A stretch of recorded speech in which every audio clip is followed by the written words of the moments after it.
रोहन और शंभू खेतों की तरफ निकल रहे थे। इतने में ही उसकी बेटी ईशानी भी जिद करने लगती है कि उसे भी उनके साथ खेत जाना है। वो बच्ची को मना नहीं कर पाते और तीनों खेत की तरफ निकल जाते हैं। ईशानी ने पहली बार हरे भरे खेत देखे थे। उन्हें देखकर वो बहुत खुश हो जाती है और बोलती है, पापा, मुझे यहाँ बहुत अच्छा लग रहा है। गांव कितना सुंदर है। मैं अब दिल्ली कभी नहीं जाऊंगी।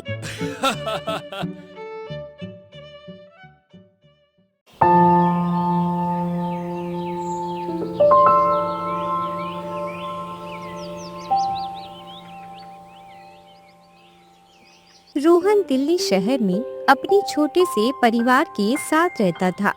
उसके परिवार में उसके माता-पिता, उसकी पत्नी और एक बेटी थी, जिनके साथ वह अपना जीवन हंसी खुशी से गुजार रहा था। पर शहर की भागदौड़ भरी जिंदगी और शहर के बढ़ते प्रदूषण की वजह से वह दुखी हो चुका था। उफ, ये पोल्यूशन मेरी जान ही ले लेगा। मुझे जल्दी ही गांव की तरफ मूव होना पड़ेगा। आज ही शाम को मैं पिताजी से बात करता हूँ। ऑफिस से आते टाइम रोहन पोल्यूशन की वजह से सांस नहीं ले पा रहा था और अब रोहन अपने गांव लौटना चाहता था। और इसी सिलसिले में वह अपने पिताजी से बात करने का मन बनाता है। पिताजी, मैं अब गांव जाना चाहता हूँ। मुझे यहाँ अच्छा नहीं लगता। मैं यहाँ घर से ऑफिस, ऑफिस से घर, बस यही भगदड़ में परेशान हो चुका हूँ। क्या हम वापस गांव नहीं जा सकते? बेटा, मन मेरा भी बहुत करता है कि गांव चले, पर तेरा कामकाज यहाँ है, इसीलिए मैं तुझसे कभी कहता नहीं। पर अगर तेरा मन है गांव जाने का, तो हम चल सकते हैं। पर वहां तू करेगा क्या? वहां मैं हमारे खेतों पर फसल उगाऊंगा पिताजी, और उन फसल को बेचकर अच्छा दाम मिलेगा, जिससे हमारा परिवार का गुजारा अच्छे से हो पाएगा। ठीक है बेटा, फिर इसी हफ्ते चलते हैं। इस बारे में बहू से बात कर ली तूने? नहीं पिताजी, अभी करूंगा। अपने पिताजी से बात करके रोहन अपने कमरे में आ जाता है और अपनी पत्नी को सब बताता है कि हम लोग गांव जाएंगे, तुम सारे बैग पैक कर लो। इतना सुनते ही रोहन की पत्नी सीमा गुस्से से रोहन से बोलती है, आपने मुझे एक बार भी पूछना जरूरी नहीं समझा और खुद ही ये सारे फैसले ले लिए। आपने ये सोचा है कि हमारी गुड़िया का क्या होगा, गांव में कैसे पढ़ाई करेगी, वहाँ पे तो एक भी अच्छा स्कूल नहीं है, उसके भविष्य का क्या होगा, उसे कैसे शिक्षा देंगे, बताइए। सीमा अपनी बेटी की पढ़ाई और उसके भविष्य को लेकर चिंतित थी, इसीलिए वह रोहन पर गुस्सा कर रही थी। पर रोहन ने उसे समझाते हुए कहा, सीमा, मैं भी तो गांव के स्कूल में ही पढ़ा हूँ और हमारी ईशानी भी गांव में पढ़ लेगी। हम दोनों मिलकर उसे अच्छी शिक्षा देंगे, तुम चिंता मत करो। और अगर तुम वहाँ एडजस्ट नहीं कर पाई तो हम वापस आ जाएंगे। दरअसल मैं शहर की भागदौड़ से बहुत परेशान हो चुका हूँ।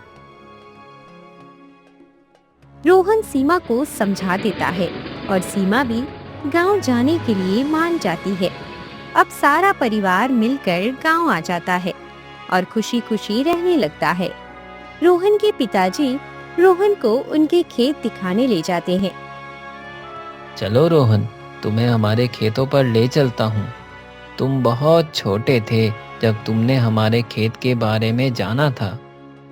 तुम अपनी पढ़ाई और नौकरी में इतने बिजी थे कि मैं तुम्हें कभी बता ही नहीं पाया।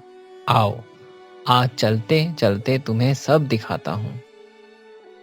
रोहन और शंभू खेतों की तरफ निकल रहे थे। इतने में ही उसकी बेटी ईशानी भी जिद करने लगती है कि उसे भी उनके साथ खेत जाना है। वो बच्ची को मना नहीं कर पाते और तीनों खेत की तरफ निकल जाते हैं। ईशानी ने पहली बार हरे भरे खेत देखे थे। उन्हें देखकर वो बहुत खुश हो जाती है और बोलती है, पापा, मुझे यहाँ बहुत अच्छा लग रहा है। गांव कितना सुंदर है। मैं अब दिल्ली कभी नहीं जाऊंगी।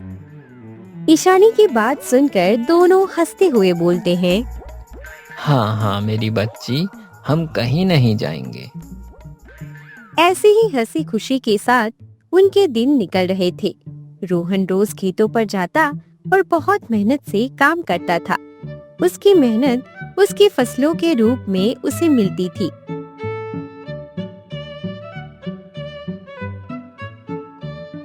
मैंने कभी नहीं सोचा था कि इतनी अच्छी खेती कर सकता हूँ। वाह, क्या फसल लहलहा रही है। इस बार तो बहुत मुनाफा होगा। चलो अब घर जाता हूँ, शाम हो रही है। तभी खुश होते हुए रोहन घर की तरफ निकलता है, पर शायद भगवान को कुछ और ही मंजूर था। आखिर क्या हुआ रोहन के साथ, आइए जानते हैं। उससे पहले अगर आपको हमारी स्टोरी अच्छी लगी तो प्लीज चैनल को सब्सक्राइब करें। रोहन घर आते टाइम रास्ते में बेहोश हो जाता है और गांव के लोग उसे घर ले आते हैं। अरे अरे शंभू, बाहर निकलो। देखो, रोहन बेहोश पड़ा हुआ था रास्ते में। हमने डॉक्टर को बुला लिया है, वो आते ही होंगे। सीमा और बाकी लोग घबरा जाते हैं। इतने में ही डॉक्टर आ जाते हैं और रोहन का चेकअप करते हैं और डॉक्टर बताते हैं। मैंने इन्हें दवाइयाँ दे दी हैं। देखिए, शहर की दूषित हवा में काम करके इनकी नसें ब्लॉक हो गई हैं। आप इन्हें कोई मेहनत का काम करने ना दें और इनका खास ध्यान रखें कि ये किसी तरह की टेंशन ना लें। इतना कहकर डॉक्टर वहाँ से चला जाता है। डॉक्टर के जाने के बाद रोहन दुखी होते हुए बोलता है। ये क्या हो गया? मैं आप लोगों का सहारा बनने के टाइम पर आप लोगों पर बोझ बन गया। ऐसा मत बोलिए जी, हम लोग मिलकर सब कर देंगे। सब ठीक हो जाएगा।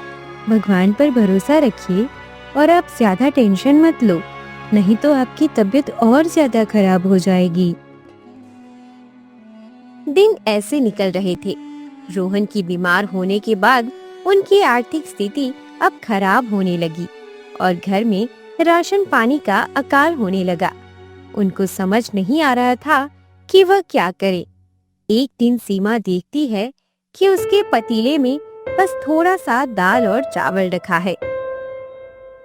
अरे ये क्या, अब तो बस थोड़ा दाल चावल ही बचा है। अब हम क्या खाएंगे?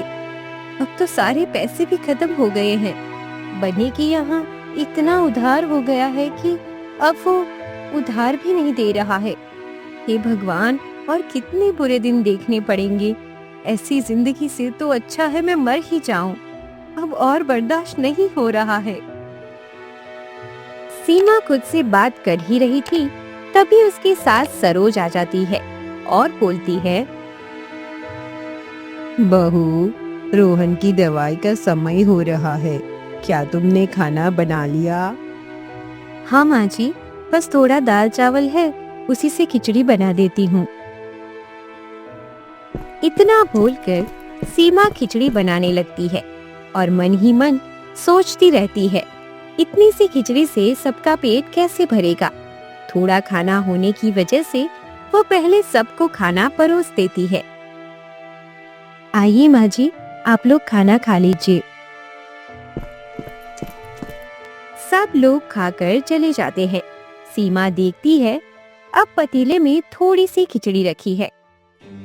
चलो, आज इतना ही खाना लिखा है नसीब में, चलो खा लेती हूँ। सीमा थाली में खाना निकालती है, तभी उसके दरवाजे पर एक साधु बाबा आते हैं। बेटा, मैं बहुत दिनों से भूखा हूँ, कृपया कुछ खाने को दे दो। तुम्हारा बहुत एहसान होगा। मुझे बहुत तेज भूख लगी है। साधु बाबा की हालत देखकर सीमा को उस पर दया आ जाती है और वो अपने हिस्से का खाना उन साधु बाबा को दे देती है। बाबा, मेरे पास इतना ही खाना है, आप इसे खा लीजिए। साधु बाबा भोजन देखकर बहुत खुश होते हैं और खुशी खुशी सारा भोजन खा लेते हैं। जाते जाते बाबा सीमा से बोलते हैं, पुत्री, तुमने मुझे भूखे को अपने हिस्से का भोजन दे दिया। मैं भी तुम्हें कुछ देना चाहता हूँ। मैं तुम्हें ये मटका देना चाहता हूँ।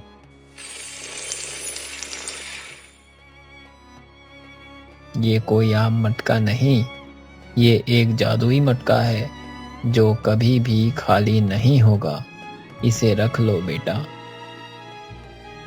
बाबा की बात सुनकर सीमा चौंक जाती है। सीमा कुछ बोल ही नहीं पाती। इतने में साधु गायब हो जाते हैं। सीमा समझ जाती है कि वो कोई आम साधु नहीं थे, वो उनकी सहायता करने के लिए आए थे।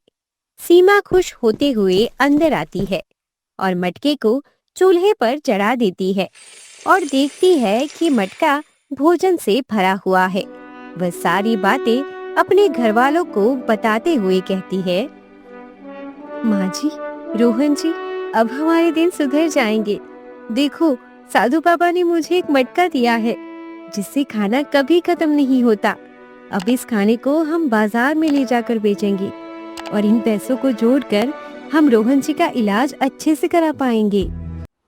हाँ बेटी, ये तो बहुत अच्छी बात है। तूने खुद भूखा रहकर एक भूखे को खाना खिलाया। ये तेरी अच्छाई का ही फल है बेटी। हाँ सीमा, सच में तुमने बहुत अच्छा काम किया। सच कहते हैं लोग, कर भला तो हो भला।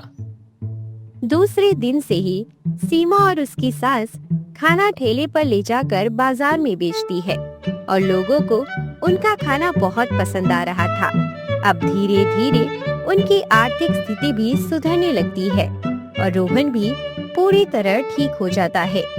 इसी तरह वो लोग हंसी खुशी से रहने लगते हैं।